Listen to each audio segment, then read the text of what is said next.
completely change the meaning of a sentence. A misunderstood sentence can reshape an entire doctrine, and a distorted doctrine can redefine the faith of millions. In this video, we'll explore three unintelligible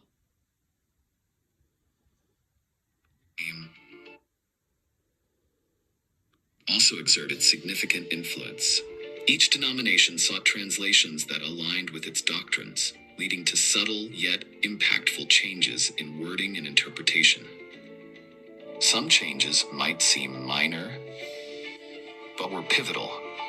Choosing one word over another could completely alter the understanding of a doctrine. And as these small changes accumulated, they could create significant shifts in how faith was perceived. What's troubling is that many of these changes weren't accidental. They reflected the biases and agendas of their time. And once a particular phrasing was accepted, it was often repeated in later translations without question. Thus, every Bible translation is the product of a complex web of influences: political power, linguistic limitations, cultural differences, and religious pressure. The critical question remains: how have may challenge everything you've ever believed? In modern Bible translations, every time we read about hell, the word used is often hell. But this may be one of the most far-reaching translation errors in the history of religion. In the original Hebrew text, the term used is Gai ben Ayinum, or in Greek, Gehenna. This wasn't an abstract concept of hell, but a real location, the Valley of Hinnom, situated south of ancient Jerusalem. This valley carries a particularly dark history. In the Old Testament, it was the site of child sacrifices to the Canaanite god Moloch. King Josiah of Judah ended this horrific practice by turning the valley into a garbage dump for the city.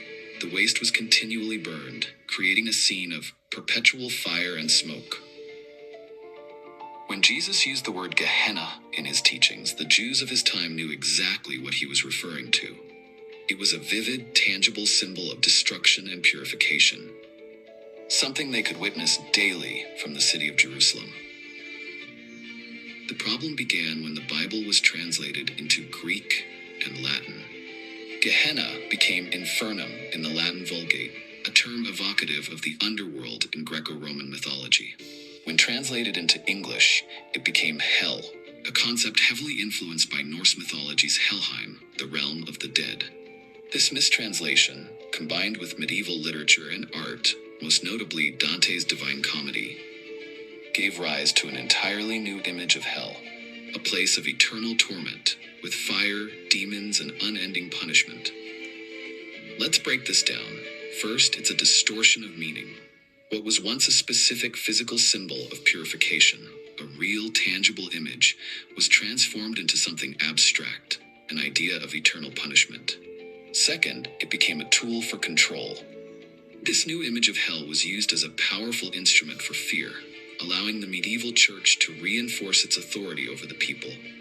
And finally, a theological shift.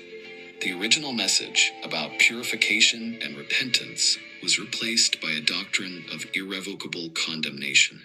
Today, the Valley of Hinnom is a peaceful park in Jerusalem. But the legacy of this mistranslation profoundly affects how we understand sin, salvation, and the nature of God. Did Jesus, when using the image of a burning trash heap to illustrate purification, ever imagine it would evolve into a doctrine of eternal torture?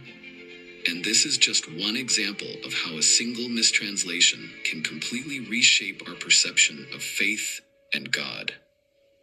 One of the most famous prophecies in the Bible is found in Isaiah 7.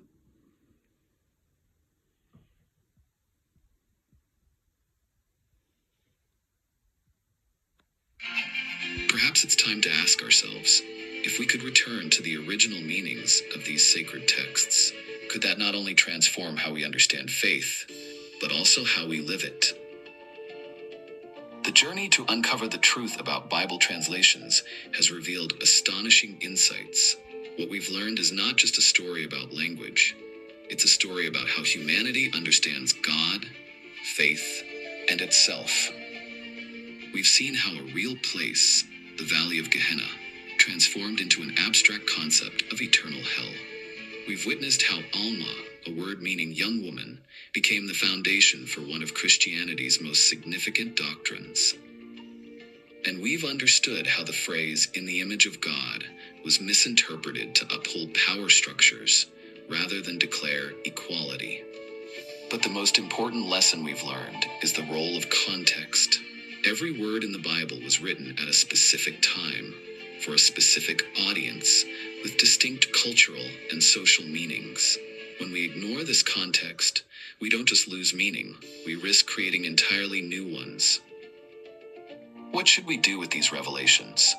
First, we must have the courage to ask questions. The courage to acknowledge that what we believe may not be what was originally written.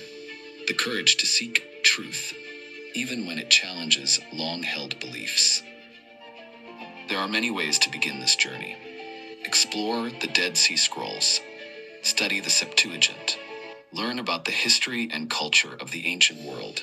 Join discussions about the original meanings of the Bible. But most importantly, share these discoveries. Create spaces for open and honest conversations about faith. Because truth is not a threat to faith, it's the foundation for building a stronger, more authentic faith. 2,000 years is a long time for truths to remain buried, but it